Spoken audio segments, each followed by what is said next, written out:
Muchas gracias. Buenas tardes. Quiero señalar en primer lugar la postura desde la que yo pretendo dirigirme al público en este debate. En realidad no pretendo representar, porque no lo soy, a los gremios de ninguna manera, a pesar de que hemos en los últimos días tenido una intensa relación con ellos para tratar de plantear algunas propuestas que están contenidas en un documento que se entregó al presidente de la República. Pero en realidad yo debo hablar desde lo que soy, y yo soy alguien vinculado a la educación superior pública y mi función y mi tarea es expresar un pensamiento más bien crítico. Crítico entendido filosóficamente como examen, ¿no? Trato de hacer ese examen, trato de colocar este tema, en el caso concreto esta ley, en el contexto, no solo referirme entonces a su texto específico, sino más bien examinar el marco en el cual se ha discutido la ley, se la ha formulado como proyecto y las preocupaciones que están en torno a ella. No estoy en la vereda de quienes no quieren ninguna ley, pero tampoco estoy en la vereda de quienes quieren una ley en los próximos días. Yo creo que esto es muchísimo más serio para ubicarse en el terreno de quererla tan pronto o de no quererla de ninguna manera. Y voy a tratar de argumentar por qué. Quiero comenzar expresando una paradoja que se ha planteado en torno a esta ley, a la que se le ha calificado, por supuesto, desde distintos lados, de distinta manera. Para algunos es la expresión más alta que alcanza un derecho fundamental importante, como es el derecho de la comunicación. Para otros la ley es no otra cosa que un simple instrumento regulatorio de una actividad que se considera que estaría siendo amenazada y vulnerada. Y a mí me parece paradójico que generalmente, o en la historia más bien dicho, las leyes van detrás de las transformaciones sociales y no por delante. Así ocurre en la historia y en realidad mi oficio es el de historiador, ¿no? Y en este caso habría que preguntarnos, ¿es que tenemos ya una transformación social tan fuerte, tan profunda, que pueda darnos una ley que realmente se le corresponda? Yo creo que ese es un punto de debate, y es un punto de debate en serio, es un punto de debate profundo, es un punto de debate que puede delimitar con mejor claridad las fronteras, los terrenos desde los cuales nosotros hablamos. Sobre la ley, ¿no? Yo creo que la ley tiene algunas condiciones, plantea algunas cuestiones importantísimas. Primero, y no por el prurito de descalificar al proyecto, yo creo que hay que decir que tiene un defecto grave, y es que mezcla lo que es la información con lo que es la comunicación. Y eso de estar con comunicadores tantos años ha hecho que, sin ser mi formación académica ni mi actividad profesional la de un comunicador, entienda de este tipo de cosas. La comunicación no es solo un derecho, la comunicación es también una ciencia, tiene ya ese rango, también es una tecnología, la comunicación es una profesión, la comunicación expresa un etos, quizá uno de los etos más importantes de la época que estamos viviendo, de los más importantes. La comunicación expresa también una cultura, es una expresión cultural, la comunicación también es una mercancía. Y sin embargo, lamentablemente la ley se centra o dedica la mayor parte de su interés al tema de la información. Y ahí encontramos algo que se debe corregir. Una segunda cuestión que a mí no me asusta, me parece que es una ley contradictoria. Y está bien que sea contradictoria porque está expresando con claridad lo que pasa en la sociedad y lo que pasa en la asamblea. No podría, yo no no podría entender un proyecto de ley, por eso creo que todavía está bastante crudo. Hay muchos que consideran que esta palanqueta ya salió del horno. Yo creo que está cruda todavía y lo voy a tratar de argumentar. No, yo creo que es contradictoria porque reconoce derechos importantes. Está el tema del espacio radioeléctrico. Claro, ¿cómo oponerse a eso? Hemos luchado tanto por eso. Reconoce derechos muy, muy importantes, como los referidos a los jóvenes, ¿no? Como los derechos referidos a los pueblos en general, como los derechos referidos a las minorías. Reconoce una serie de derechos. Hay los primeros artículos, la primera parte de los 128 artículos son derechos y principios. Y eso es un avance desde el punto de vista social, desde el punto de vista de la organización de la sociedad.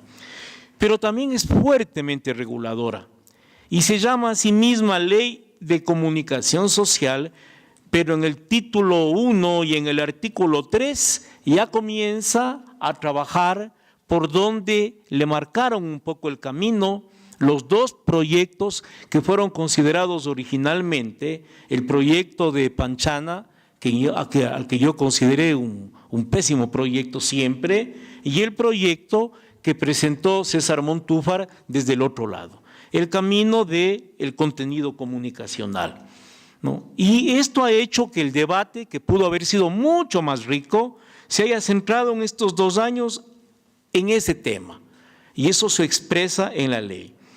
Me parece además que la ley tiene una serie de contradicciones que han sido señaladas ya en su propia estructura. Artículos enteros dedicados y secciones completas dedicadas a la deontología, dedicadas al ejercicio profesional, y aquí veo a bastantes, los profesionales de la comunicación no asoman en la ley, no asoman en la ley. Ahora, de esta caracterización general de la ley, del proyecto, al que yo considero es más bien un punto de partida, todavía sigue siendo un punto de partida, y mejor punto de partida, por supuesto, que el que existía todavía hace 2 años. Sí es mejor punto de partida porque está definido mejor el espacio en disputa que se articula alrededor de todo proyecto, en este caso de este proyecto de ley. Lo que debe ser entonces considerado, si este es un punto de partida para operar, para actuar como universidades, como movimientos sociales, como actores políticos, es el contexto en el que este proyecto está discutiéndose y plantea ser aprobado. Y ese contexto es lo que a mí me preocupa más que muchas cuestiones que dice el proyecto, y me emociona menos que algunas cuestiones que pueden ser consideradas como avances del mismo proyecto. Y ese contexto en este año 2012, para algunos está demasiado o suficientemente claro. Nosotros estamos viviendo una situación política con un gobierno con fuertes rasgos autoritarios y un presidencialismo monárquico. Puede parecer una contradicción, pero nuestro presidencialismo es casi como elegir un rey. Y eso lo votamos el 28 de septiembre del 2008. Y creo que es un elemento que hay que considerar, ¿no?, con este presidente o con cualquier otro. En segundo lugar, este proyecto autoritario más bien, ¿no?, se expresa en un proyecto de gobierno que, más allá de la propaganda oficial, que es propaganda y que seduce, y para eso está la propaganda, por eso es tan distinta de la comunicación, es un proyecto que se ha expresado en 3 ejes muy claros: una modernización capitalista intensa, activa, que tiene como actor principal al Estado. Y en esos términos el propio presidente de la República definió hace algunas semanas lo que hasta aquí ha hecho. Ofrece otras cosas. En segundo lugar, una modernización que está al servicio de un modelo económico que sigue siendo la repetición de los modelos económicos anteriores, fuertemente extractivista. Y al ser un modelo fuertemente extractivista, minero, además con énfasis en un sector de economía que está movilizando a sectores sociales, a sectores campesinos, ha hecho que las aristas más contradictorias y más conservadoras del régimen se expresen. ¿Y qué tenemos? Tenemos una criminalización de las luchas sociales y allí no se habla de perdón ni de nada, y los juicios y los procesos siguen, y ese es un tema que no puede ser excluido del debate sobre una ley tan importante. Y luego, creo que evidentemente lo que hemos visto en estos años es una articulación del Ecuador en un marco geopolítico que no es alentador. Las transnacionales norteamericanas están siendo reemplazadas por transnacionales chinas. Creo que debemos preocuparnos por aquello y preocuparnos mucho por aquello. Quisiéramos no tener estas preocupaciones, quienes estuvimos luchando porque se expulse a Occidental, pero estas preocupaciones están y hay que decirlas. Si esto no influye en la elaboración de las leyes, entonces estamos hablando de un país irreal, de un país que no existe, de una sociedad que no existe.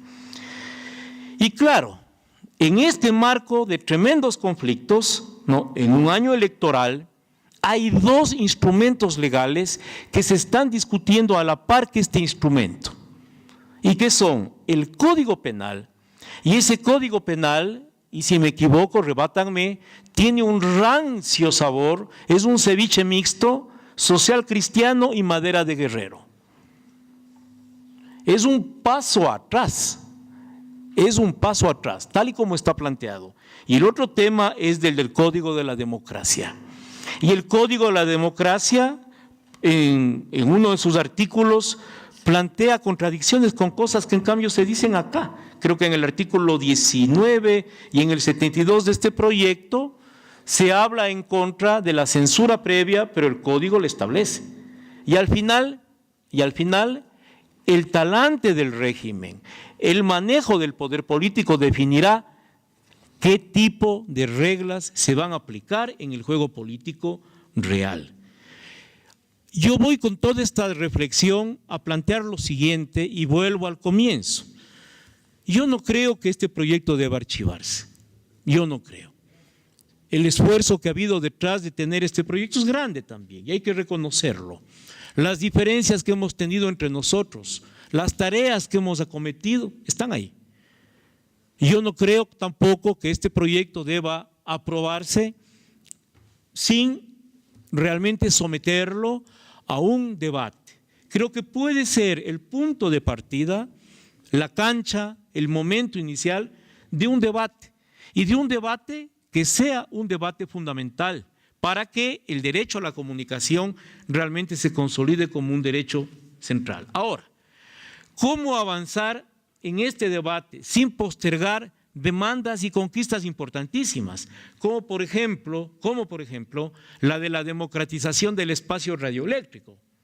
Pues para eso existen las facultades que tiene el propio presidente de la República para establecer mecanismos legales que permitan avanzar en ese camino. Y en otros temas, como por ejemplo el tema del reconocimiento de los medios públicos, los medios privados y los comunitarios. Es decir, esos temas pueden avanzar democratizando la comunicación, mientras otros elementos de la ley realmente son debatidos a profundidad. Muchas gracias.